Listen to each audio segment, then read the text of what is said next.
Esiet sveicināti raidījumā Daumants Par Visumu. Šodien ļoti īpašs raidījums angļu valodā. So hello, this is the show Daumants about universe. And universe just sits by me, it's above us, it's all around us. That's why today I invited to our show our special guest from National Geographic's host of the Brain Games, Džeisons Silva. It's my pleasure to have you here, Jason. Thank you for having me on your show. Oh, good to see you. Oh yeah, good to see you as well. All And right. good to see you viewers here as well, because I had a really long pause for about 6 months, and this is the first interview done with an English-speaking person. I love we it. have worlds, so I feel this connection with the universe. Let's do it. So Jason, you're quite known of these mind-expanding talk shows, and as well you connected with the science, because there's so many people out there who are doing these shows of speaking for influencing people to do their lives as they should and go forward. Yeah. And what I do like the most from your shows that you always want to base it on scientific stuff. So it's just not like, we have a feeling of being fine, so we're gonna do it. But you always find the core. Yeah. Is it true? Yeah, I like to make sure that my speculations are grounded in some kind of veridical and empirical grounding, right? Like I want to make sure that I maintain a tethering, that my musings don't go so far out of the reservation that it sounds like I'm pulling stuff out of my ass. So it's very important that if I do have some flight of fancy, and my creativity does often kind of spill out of me, these transmissions feel like they're happening, they're kind of passing through me, that I make sure that whatever's coming through, that I can tether to some scientific idea, some empirical sort of groundedness. And I think that's important, so that I don't come across as a magical thinking kind of a person. I think it's important that we maintain those, we move between those two domains, the domains of sort of flights of fancy and the domains of like real tethering to empirical reality. Oh, that's the thing, because there's so many speakers who don't do these grounding effects, and people still believe in those things, and it's really bad. And that's why in our days even there's these fake news about all the other stuff which are not truthfully grounded in the basis, but it's not always our thing. It's the thing of the viewers as well to maintain their different views of the alternatives, so they can really know that the information they take in is good for them. And as well, we're there to help you out, and as well we need thinkers on the other side. Well, I think what you're saying, and I agree with you, is that opinions are like assholes. Everybody has one. And also, you may be entitled to your own opinions, but you're not entitled to your own facts. And I think when I try to answer a question or explain a concept or an idea, I'm really good at citations. I reference the greats. I'm standing on the shoulders of giants. I paraphrase and or directly quote verbatim some specific thinker who is more credible perhaps than I. And sometimes I cite many different thinkers, and what I'll do is I'll synthesize their ideas, or I'll find a through line where all their ideas connect. And I think all that stuff helps me to maintain some kind of credibility throughout my creativity. Jason, you've been doing this for years, at least 7 to 6 years, maybe you can correct me, going around the world and doing these shows. Yeah. So what's the future? What do you see in the next 5 years? How you would like to develop your shows or make it something more edgy? Look, I am enamored with digital content and the idea of like a studio in your pocket, a studio in your smartphone.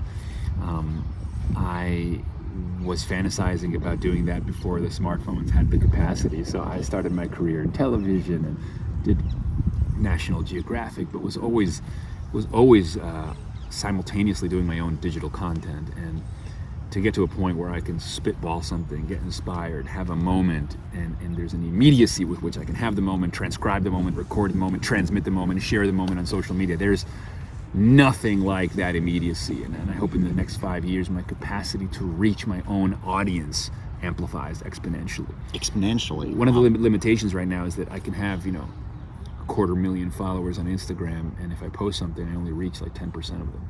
Yeah. It'd be nice if I had a way of reaching my entire audience with the same immediacy that I can post something on social. That'd be cool. Oh, cool. So Yeah. let it happen. We'll see what happens. And still, let's turn back to these travels around the world. Are there countries where you would like to go and tell more lectures? Do you have in the mind to go to see new horizons, maybe Yes. to come visit Baltics or Latvia? Yeah, I would love it if I was invited to give a lecture in Latvia. I've been invited to Estonia, and I've been invited to Helsinki in Finland, which are pretty close. It'd be nice to go to Latvia. It's just that I receive a lot of inquiries from all over the world, and so I have to filter them based on who the audience is, who the sponsors are, and whether they can kind of pay me. So did you go to Estonia as well? I didn't go, but I was invited to. Yeah. Because Estonia, when you're far away from Latvia as well, the Baltics, it's like you have this national pride as well for Estonians. I would be happy even if you would be there in Estonia, but I think still to come to Latvia it would be a thrill. Awesome. But then we need to, of course, to find you a really good offer that you would come in that way.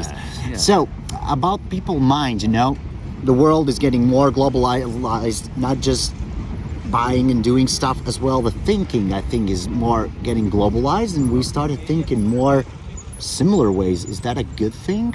Maybe we were losing some kind of cultural... Interesting. Yeah, that's a debate that people often have, whether if the world becomes more global and therefore homogenous, there's the emergence of a global cosmopolitanism, but then maybe there's the loss of the kind of folklore, local, regional, individual culture, and that's an interesting tension that emerges there, because on the one hand, I think we should celebrate all the things that make us rich and unique, and all the nuances and individual cultural things that might be different between us, but that are worth exploring and celebrating. On the other hand, I like the commonality of a global cosmopolitan class. I like that we have shared references and shared cultural values, and it makes me feel that I can fly to Dubai or Latvia and immediately find a friend, and we've both read the same books, and that's kind of cool too. So I see the value in both, That's good. It's good because there are sometimes controversy as well with these national countries, like bigger nations becoming too overwhelmed by their own culture, which is a bad thing. But for the small nations, I come from a small nation, and sometimes I have this struggle. I'm that national thinking guy, but I think the modern thinking guy, like we are a small nation, so we still need to hold up to our cultural things. I understand. And still see the other cultures' influence, which is the good ones, which we want to take with us, and which we shouldn't leave outside of it, because maybe it can get these bad effects. I understand. And what else I wanted to say, I had a few questions from my viewers. Great. I noticed that I was with you here in Amsterdam in past days. There's plenty of followers as well from Latvia, and they made a few questions. And people are changing their lives when they, for example, see your shows. And there was a question about yourself, Jason. Have you changed in these 10 years, like old Jason versus the new Jason, or you've been mostly about the same person, just improving yourself? I think there's a surprising amount of continuity to my basic character structure. I think transformation has become the in vogue word, and I think more and more people are in the search of endless waves of transformation. They want to die and they want to be reborn, and I see the value in that, the phoenix rising above the ashes, for sure. But there's a through line for me that persists. There's a childlike curiosity, there's an insatiable hunger for new ideas, there's this obsession with Carl Sagan's notion that somewhere something incredible is waiting to be known, and in some ways I am defined by this hunger, I am defined by this search, I am defined by this curiosity, and that through line has been pretty consistent. I have definitely experienced sort of an evolution and a transformation. I have come into my own, I have developed my voice, but I'm still me, man. You haven't done that very drastic changes. You're the same Jason, just improving and evolution on the higher levels. I hope so. Hopefully on the higher levels. I think you're doing really great job. Thanks. And then there was one more question, a little bit moves backwards, although it's about the things we do remember in our heads as well about our personality, what I was before, and about the things you do in your life, or brands even. There's called effect, Mandela's effect, that for example, there's still people who saw Nelson Mandela dying in the prison in the early 80s, and still they were believing and not believing that he's alive in the 90s. Maybe this is not a very precise explanation, but it's called a Mandela's effect, that people make up in their minds their history. For example, there's a brand's name and it has letters, and they add up some new letters, so they redraw the history of not just of themselves, but of the history of brands, even history of nations. So have you even experienced for yourself a Mandela effect of some kind of memories you have? Have you took a look on these things? You mean like, well, when you redraw your past? I think what you're saying is, well, number one, human beings memory is notoriously unreliable, and human beings constantly change their own past narratives to suit their needs at any given moment, or to reinforce whatever story they have at this point in their life, whether it serves them or whether they're reinforcing a story that doesn't serve them but that nonetheless defines them, and then they become the victims of said story.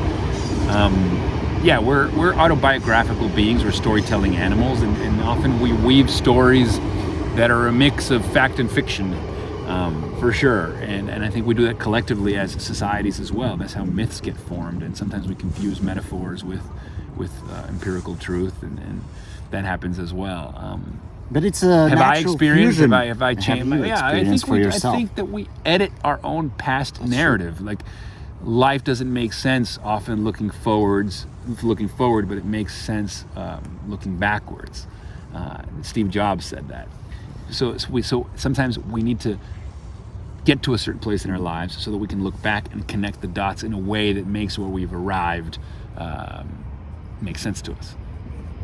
Well, good. And for yourself, a personal experience, you have a personal story for it? A short one?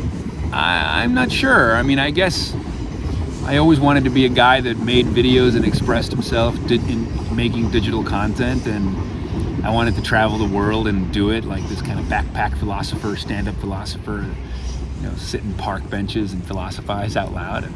And now that I'm doing it, and in some ways it has come to become my reality, I think, I go backwards and I'm like, oh yeah, look, it all made sense. This is what I wanted to do, Yeah. When you started doing it, did you know about these motivational speakers already? You were like, yes, sure. Jason, I'm going to be that guy too. No. What I knew is that I wanted to take the moments that were transitory and enchanted, to use F. Scott Fitzgerald's phrase, the moments that are the most meaningful in our lives, and immortalize them. Capture them, film them. Immortalize like this moment, for example. Yes. That was the thing. So you just made it by yourself up. You were not looking up kind of icons or something like this. No, I just wanted to find the words. Great, man. As I know, you're really unique. Thanks. There any? I haven't seen any similar guy exactly like you are. No, not at all. Thanks, bro. So I'm really happy to have such a unique guy in this show. And to grasp it up, how many minutes have we made it, the video already? I think we're like at 14. 14 minutes, that's great. So, do you have any message for the people watching us in the world, and as well for the people in Latvia? Well, wherever you are, if my work has resonated with you, it shows, I think, that we are like minds. It takes one to know one, and I appreciate that resonance, and I hope I get to come to Latvia and meet you all, and truly I wish you the best. Oh yeah, me too, and thank you, Jason, and see you on the next show. Ciao. Daumants once again, and 2 hours passed, and I started to think about the space and universe, because I'm sometimes teacher for school children about the cosmos. Really? Yes, I am, and I didn't tell you. Cool. And that's why I was like thinking, I forgot to ask you two important questions. The first one is, how do you believe our human race, Homo sapiens, who's now conquered all the Earth and as well trying to conquer a little bit outer space of our Earth. Yeah. Can we do it in this century, in 21st century, to make colonies on Moon and Mars? Do you believe in that? Well, it's definitely something that has captured the imagination. Elon Musk has become a rock star for his ambitions to colonize Mars and to terraform Mars, and I think he sees it as a insurance plan for humanity, that we need to save the human race against existential threats, and right now we have no backup plan. If the Earth fails, we're gone. And so the idea of spreading life beyond Earth into Mars or lunar colonies or whatever is certainly appealing to me. I think the technology, we're seeing the beginnings of the technology to do it. There's a lot of questions about the psychology, the psychological challenges of getting to Mars, the psychological challenges of living in a small, base camp that we were built. The spaces will be little. People will have to be on top of each other. It will raise all kinds of questions about cohabitation and space constraints, and there'll be challenges there. But you think it's achievable, huh? Yeah, it is achievable because everything has been achievable. We used to crawl around the savannas of Africa half naked, and now look at us flying like jumbo jets across the sky from one place of the world to the other one. We are profoundly metaphysical, and we definitely know how to tap into the alchemical gold. We achieve impossible things every day, but we'll see how it plays out with space colonization. We'll see that, but do you believe in that this century, when we're going to be really old guys, we'll see people really flying to Moon and Mars? Yes, I think we will, and also I just hope we don't ever become old. Oh man, I do believe in that too. Yeah. I hope. Yeah, there's going to be advances in the technology for arresting the human aging process and slowing down the senescence of cells, which is the aging of cells, which I think hopefully will radically extend our health span. So you do believe that you will survive till the next century, 22nd? I'm banking on that, man. I love life so much, and I together want to drink the wines of centuries unborn. Me too, man. Me too. And about interstellar flight, that's a little bit different. Conquering our solar system, at least from my perspective and as well from your perspective, looks quite real. Interstellar flights. Interstellar. Yeah. Well, there is this famous article, the NASA M drive. It's a speculative technology. They say it works, but it's a drive that can warp space and time. And if it really works, then it could unleash interstellar travel. It's called the M drive. I suggest the M drive. Yeah, it's like BMW with the M pack. When you boost your drive, boost your cosmic drive. Yes. So we can wrap it up by this, and hopefully, really, we'll start with the Moon and Mars, and we'll live through 22nd century, Jason. That's and all right. the other viewers. Thanks, guys. Thank you for joining. Bye.